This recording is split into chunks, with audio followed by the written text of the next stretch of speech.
England and Argentina. The most famous rivalry in World Cup history was born from a single, outrageous act of cheating. 1986 quarter-final.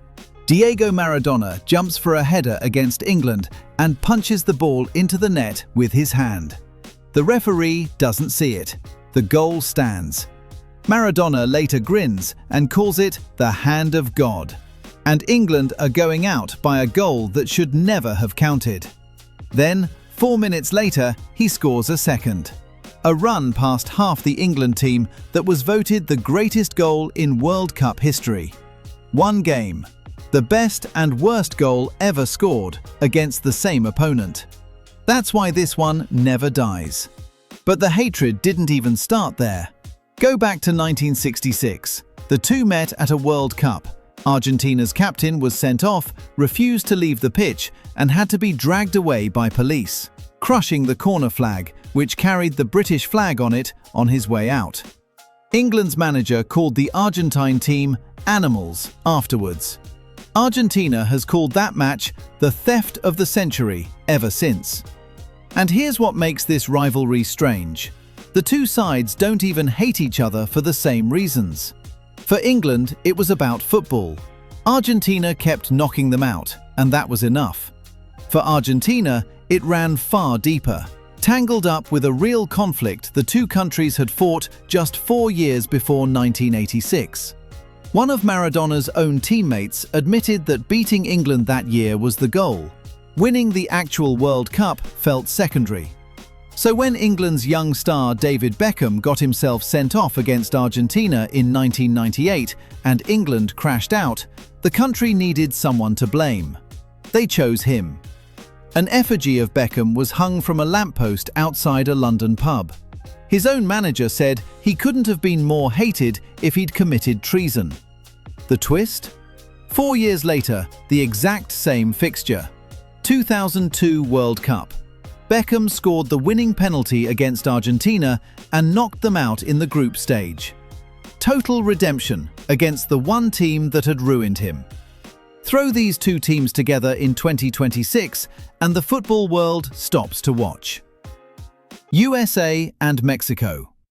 Here's a phrase every Mexican fan has had screamed at them and every American fan knows by heart. 2-0. 2-0. It isn't just a scoreline, it's a taunt. This is the rivalry the rest of the world doesn't fully understand, and it's being played out on home soil this summer. For most of history, it wasn't close. Mexico was the giant, the USA the little brother who didn't really play this sport. Then the little brother grew up. The two have met only once at a World Cup, ever, the 2002 round of 16, and the USA won it 2-0 and sent Mexico home. American fans have chanted those two words at them ever since. They even won 4 straight qualifiers in the same freezing Ohio stadium by the exact same score, until 2-0 became a curse Mexico couldn't break. But flip the map, and the story flips with it. While America built its fortress in freezing Ohio, Mexico had one of its own. The Estadio Azteca. 87,000 people, a mile and a half above sea level, where the air is thin and the welcome is thinner. For decades, the USA simply could not win there. Players have described batteries, coins, and bags of beer raining down on them the moment they dared celebrate a goal. One American team walked out of the tunnel to find a mannequin in a USA jersey hanging by its neck from the upper deck. Another remembers needing IV drips at half-time just to survive the altitude. The USA didn't win a single competitive match in that stadium until 2012, and it still haunts them. Two neighbors, each holding the other's nightmare ground. It's the perfect feud because it isn't really about football. One enormous border, decades of pride poured into 90 minutes, two countries who measure themselves against each other before anyone else. And now the tournament is on their doorstep. Germany and Netherlands. Some teams are rivals. These two genuinely can't stand each other, and one disgusting moment proves it. 1990 World Cup, second round, a straight knockout. Frank Rijkaard of the Netherlands is booked, loses his head, and spits in the hair of Germany's Rudi Völler. They're both sent off, and on the way off, Rijkaard spits on him again. The image of saliva sitting in Völler's curls is one of the most notorious in football history. That's how much these two dislike each other. The wound underneath it goes back further. The Netherlands suffered terribly under German occupation in the Second World War, and for the Dutch, beating Germany at football became about far more than sport. It peaked in 1974 when Holland's beautiful, revolutionary total football team, the best side never to win a World Cup, lost the final to a more ruthless West Germany. The Dutch never fully got over it. Their sweetest revenge came in 1988, finally beating the Germans on German soil, and they made sure it stung. Dutch defender Ronald Koeman pretended to wipe himself with a German player's shirt in front of the crowd. Germany were so devastated they reportedly didn't leave the dressing room for half an hour. Stylish heartbreak on one side, ruthless winning on the other. Decades of it. This is the bitterest rivalry in European football. Scotland and England. This is the oldest rivalry in the entire sport. The first international football match ever played anywhere on Earth was these two, back in 1872. They've been trying to beat each other for over 150 years. The Scots call England the old enemy, and they mean it. The two share one island and a long, complicated history, and football became the cleanest way to settle it. In 1977, Scotland beat England at Wembley, England's own national stadium, and Scottish fans poured onto the pitch and tore the goalposts down. But that invasion wasn't just chaos, it was a statement. Scotland genuinely believed they'd overtaken England in the 1970s, and ripping down the posts at Wembley was them planting a flag on enemy soil. The cruel irony, it was almost the last time they could claim to be the better team.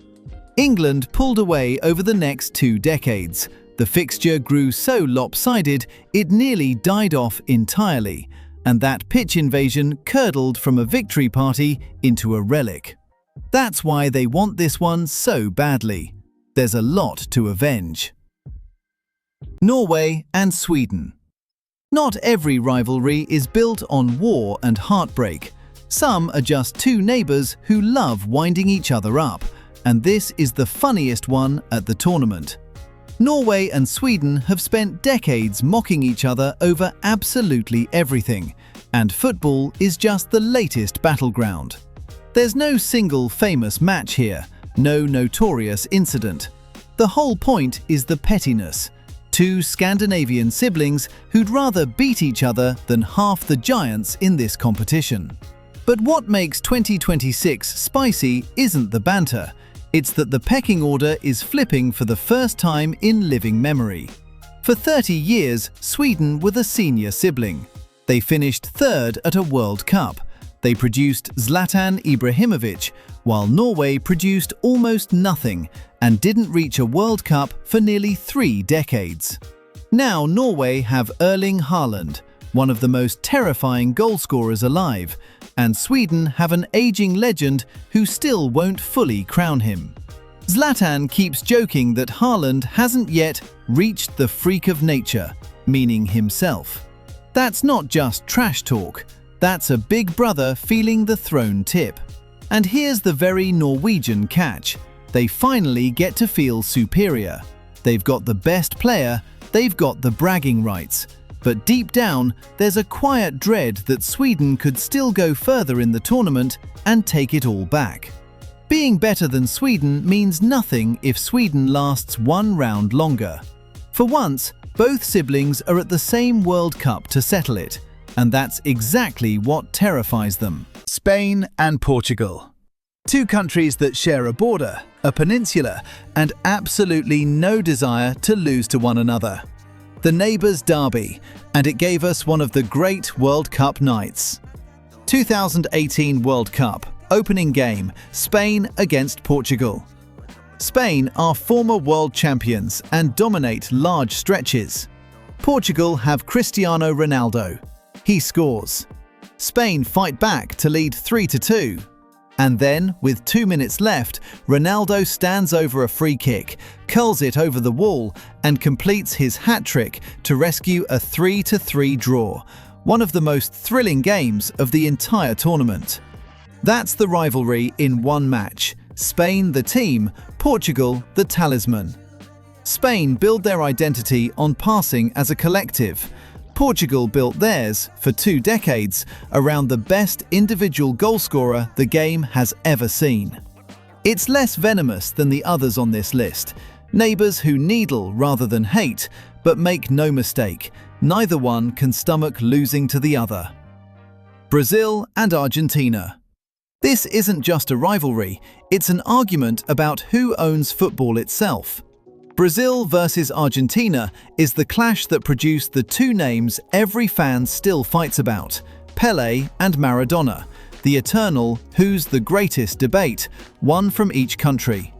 5 World Cups for Brazil, 3 for Argentina. The most beautiful football on the planet, played by 2 nations who absolutely refuse to lose to each other. The modern wound is fresh. In 2021, Argentina went to the Maracanã, the spiritual home of Brazilian football in the heart of Rio, and won the Copa America final on Brazil's own turf. It gave Lionel Messi his first ever trophy for Argentina, 16 years into his career, in the one place it would hurt Brazil the most. Then in 2023, they did it again, beating Brazil at home in a World Cup qualifier, the first time in history Brazil had ever lost a qualifier on their own soil. That night barely got going. Before kickoff, fans brawled in the stands, police waded in, and Messi led the entire Argentina team back off the pitch in protest. A World Cup qualifier delayed by nearly half an hour because the 2 sets of fans couldn't share a stadium peacefully. Neighbours, giants. The 2 best footballing cultures ever produced, separated by 1 border and 0 goodwill. When these 2 meet, a continent stops breathing. Japan and South Korea. The biggest rivalry in Asian football isn't really about football at all. It's about history. Japan and South Korea are neighbours with a deeply painful past. Korea spent decades under Japanese colonial rule in the last century, and that history still shapes how the 2 nations see each other. So when they meet on a football pitch, it carries a weight almost no other Asian fixture has. Beating the other isn't 3 points, it's national pride. The bad blood surfaces in the stands too. Korean fans have unfurled enormous banners aimed squarely at that history, turning 90 minutes of football into a message about the past. Here's the strange part. They're also capable of cooperation. In 2002, the 2 co-hosted the World Cup together, and both had the tournaments of their lives, with South Korea stunning the world by reaching the semi-finals. But on the pitch, against each other, the politeness vanishes.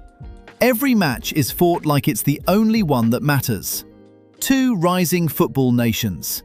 The fiercest rivalry on the continent, and it isn't close. Every one of these is older and deeper than any single match.